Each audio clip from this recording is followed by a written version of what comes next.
উপজেলা পরিষদ নির্বাচনের দ্বিতীয় ধাপে মৌলভীবাজারের রাজনগর উপজেলায় মোহাম্মদ শাহজাহান খান বিজয়ী হয়েছেন। বেসরকারি ফলাফলের ঘোষণার পর রাতে শাহজাহান খানের সমর্থকরা রাজনগর উপজেলা সহ বিভিন্ন ইউনিয়নের বাজার এবং পাড়া মহল্লায় আনন্দ মিছিল করতে দেখা গিয়েছে।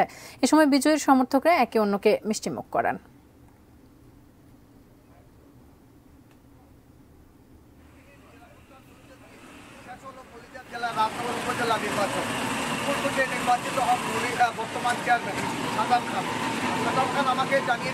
জীবন থেকে এলাকার উন্নয়নের কাজ করে যাচ্ছেন।